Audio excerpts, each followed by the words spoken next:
Climate change protesters have brought some of our major cities to a standstill for a fifth day. My name is Percy Rogers. I'm 92. I'm a retired general practitioner obstetrician, and I am now taking action against climate change.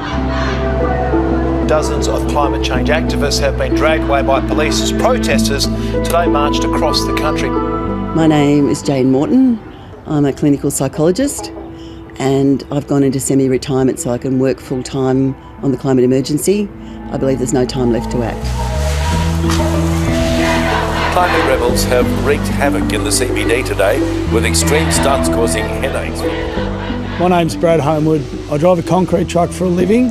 I've become a climate activist because I believe that civil disobedience through the climate activist movement is our last best chance of forcing the political change that the science demands.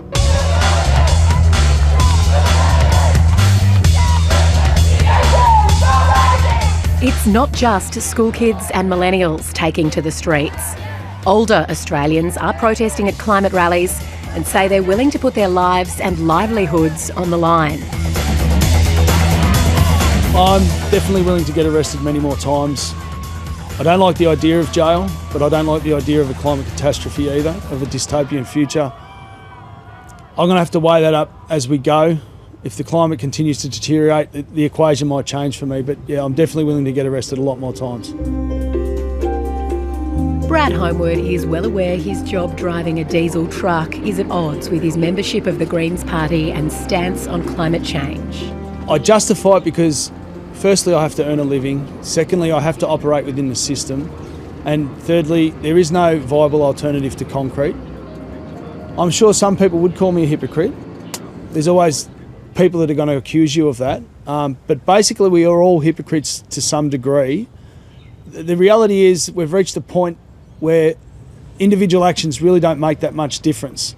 We need radical change from the top down, from governments all around the world.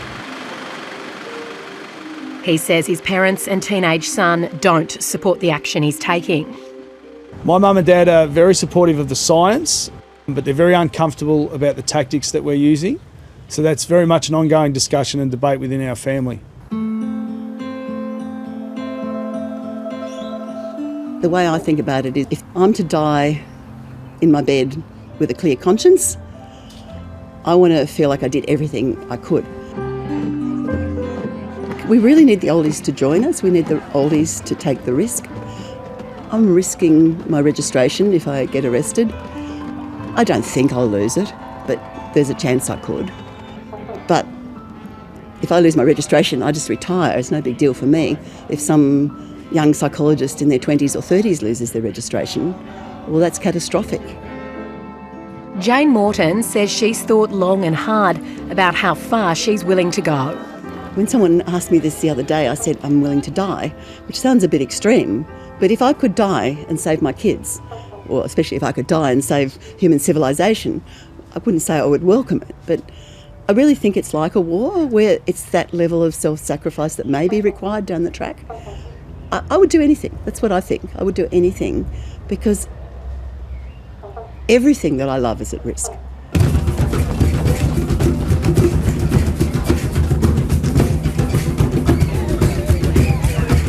Politicians and some members of the public have slammed the aggressive tactics used in recent protests.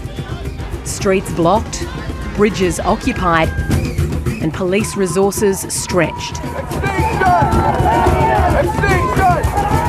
I agree with what they're protesting about, climate change, all of that. I think that's a huge thing for society to be looking at, but the way they went about it, I just don't think they've done themselves any favours. I think they've got a right to protest, so I support the concept. I'm not sure I necessarily always support the execution of how they go about it. I don't think it's going to be an effective way to change this government's opinion, no. I think actually probably targeting corporations is actually going to be a better way to go. You can't ignore them, I think, especially if you're coming to the city. They're right in your face, and I think that's kind of what it takes to get the message out. Ironically, I thought that, with traffic bank up, there's more CO2 getting pushed up into the air because there's cars backed up for miles. You can't get onto the only electric form of transport using trains around. So I think that they've shot themselves in the foot. These protesters acknowledge some damage has been done, but believe they have no choice. We do always apologise. It's not our intention to cause people inconvenience. On the other hand, a lot of people say, well, yes, I was inconvenienced, but thank you for what you're doing, because you're sounding the alarm while there's still time to act. There will be people that are upset with what we're doing, and we just encourage those people to have an honest and rational look at the science, see what the science is saying. Look, I would love someone to tell us better tactics. I would really love the people who are so are critical of that to come up with a better idea. Until then, I'm sorry, I know it's inconvenient, but I'm going to continue with the tactics that have been devised because I think they're making an impact. I hope they take notice of the fact that I am not a hippie, I am not 16, 17 and enthusiastic, but after many, many years of practice in medicine, I've decided that this is an issue which is so serious that I've got to be involved. Percy Rogers is no stranger to protests. He was briefly a communist in the 40s, but now has no political affiliation.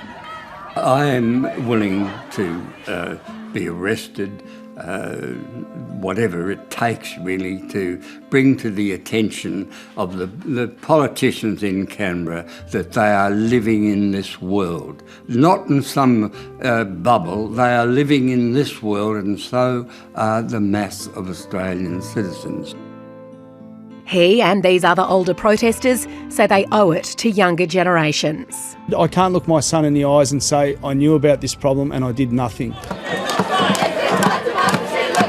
This is the most important thing. Nothing else matters if we don't solve this.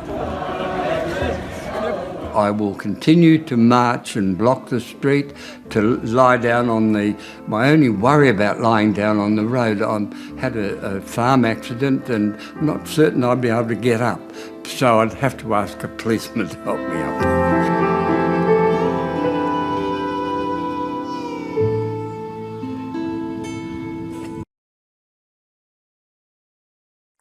Hi, I'm Lee Sales. Thanks for watching this story. If you'd like to watch more of 7:30's stories, they are on the left of your screen. And tap on the button below to subscribe and get the latest from ABC News.